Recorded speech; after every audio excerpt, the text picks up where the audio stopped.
Today's topic is the cell cycle and mitosis. But before we get into the cell cycle and mitosis, we want to make sure and talk about why these words are important and how they relate to real life. So if I say the word cancer, this word probably means something to you. Either you know somebody who's been diagnosed with cancer or you've heard about it on the news. There's many different types of cancers, but one thing they all have in common is that they are caused by uncontrolled cell growth. That means somebody's own cells grow out of control. Now, that doesn't mean that there aren't other contributing factors. For example, for some cancers, having genetic links, meaning it runs in the family, can make somebody more likely to develop it, or having excessive exposure to UV light. For some cancers. Those are risk factors that can increase your risk, but the major cause of cancer is uncontrolled cell growth. That also means it's something that is not contagious, and it's something that anyone can develop. You have to realize that all the cells in your body are very, very busy, and they're either in one of two different phases. They are either in a phase called interphase, and during interphase, they are just growing, they're replicating their DNA, they're doing their cell functions, or they are in mitosis. Mitosis is a fancy word that means that they are dividing, they are making new cells. Well, if you think about the cell cycle, whether they're in interphase or mitosis, it's kind of like a pie graph. They're spending about 90% of their time in interphase. Most of the time, cells are not dividing. Most of the time, cells are in interphase. They're growing, they're doing their daily cell functions, and they're replicating their DNA. Most of the time, cells are not dividing. Now, depending on what kind of cell, it might do mitosis more or less often. For example, your hair follicle cells, they do mitosis frequently, which is why your hair can grow up to half an inch every month. But other cells, like, for example, your brain cells, your neurons, some of them actually do not perform mitosis, which is why if you have some type of major injury to the spinal cord or to the brain, sometimes those do not heal very well because those cells, they do not replicate. So mitosis is very important in order to generate new cells, which can help with growth. And also, if you damage your cells, if you're walking down the street and you have some kind of accident and you skin your knee, well, you're going to need to repair those damaged cells. You're going to need to be able to do mitosis to make those new cells. The thing is, you don't want your cells to always be doing mitosis, because if they're always doing mitosis, then they're always dividing, and then they're not carrying out their actual function. And that's a problem. That's where checkpoints come in handy.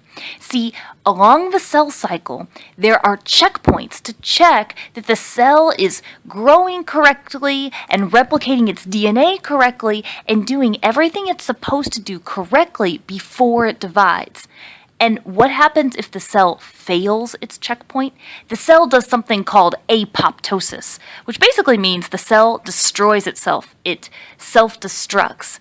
This might seem kind of harsh, but actually it's really important because it ensures that you don't have these cells that are messed up continue on and divide. You don't want damaged cells to continue on and divide because they might not do what they're supposed to. They might start to grow out of control. They might not be regulated correctly.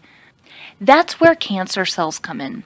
See, cancer cells, as we had said, are your body's own cells that are growing out of control. So they're not following the rules of these checkpoints. They're flying past the checkpoints, going through the cell cycle, and frequently doing mitosis, which means that they're dividing very, very often. And so by doing that, they can grow into these things called tumors, which are really a mass of cancer cells. So we're not really sure what causes them to escape these checkpoints. There's a lot of risk factors that a person can have that can increase their risk of this happening. But when these cells get past these checkpoints and grow out of control, they become a problem because many times they can travel through the bloodstream. They start growing out of control. The body can't identify them and destroy them with the immune system. So this becomes an issue. And usually one of the treatments that somebody who has cancer will undergo is chemotherapy.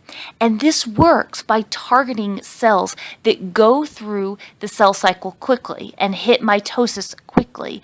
And that's one reason why somebody often will lose their hair when they're on chemotherapy, because they're on this medication that's targeting fast-growing cells, and your hair follicle cells are also fast-growing cells. Cancer cells have some other factors that make them difficult to treat. One is that cancers have the ability to secrete their own growth hormone. This is very bad because growth hormone, in a sense, think of it as a hormone that says, "Feed me." And what happens is the blood vessels will divert over to those cancer cells and supply the cancer cells with nutrients. This is not good because this means the cancer cells will have the nutrients they need to keep growing out of control. It also can take nutrients away from nearby healthy cells.